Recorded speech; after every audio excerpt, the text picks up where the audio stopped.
What's up, ADHD crew? Today's topic is going to be all about ADHD and the struggles with social interaction. As we know, ADHD classically causes inattention and some degree of hyperactivity, and this can inevitably affect your ability to engage people in conversation. If you've got ADHD yourself, you've probably noticed on a subconscious level at least, that over the years you've never really clicked with people on a deep level because your mind is elsewhere half the time. You probably also notice yourself interrupting people mid-conversation because you're so excited about a thought or idea about what you want to say pops up in your head and you just accidentally interrupt them. And you don't mean to do it, it's kind of like an itch that you need to scratch.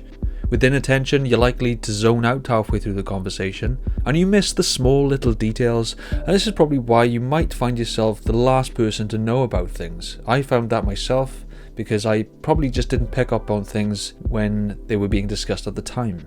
Bad childhood experiences are really common as well. I remember when I was growing up, I always had a hard time relating to other kids, and I'd often put my foot in my mouth by saying stupid things or just irrelevant things, and I'd just make a bit of a fool of myself unintentionally. Another problem you might have is oversharing. How many times have you blurted things out unintentionally?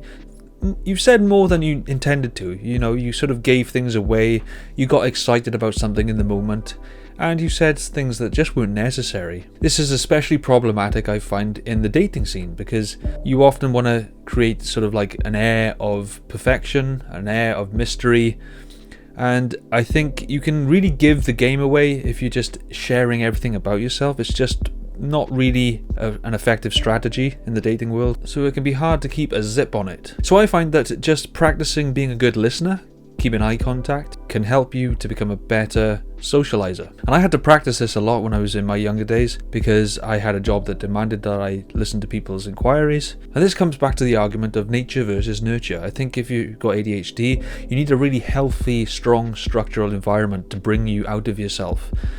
And if you don't have these foundations of support, it's really hard to keep up with the rest of the world, and you feel like you're constantly falling behind. You're trying to listen to the person, and you're so concerned with perfection and doing everything right and not saying anything out of turn that you kind of forget to be present. And also other things, just like paying attention to social cues through body language, things like that.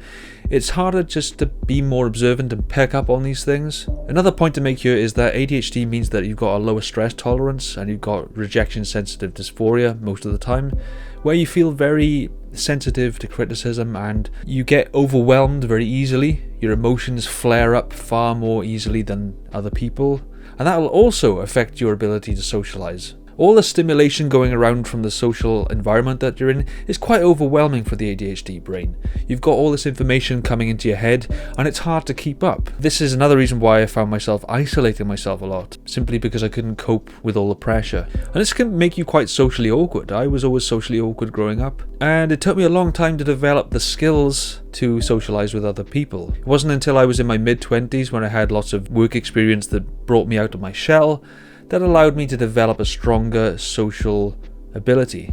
So as I said, if you've got this aversion to a busy social environment and a low stress tolerance, it can make you develop habitual avoidance tendencies, such as putting things off, avoiding responsibility, and that is no good for ADHD at all. So when you have all these failures, it can make you feel worse about yourself, and typically ADHD means that you've got lower self-esteem from a lifetime of feeling incompetent.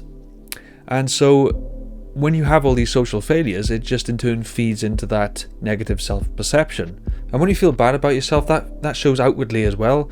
So you're sort of radiating this vibe of unapproachability or anxiousness, and it just pushes people away even further. So yeah, it's hard.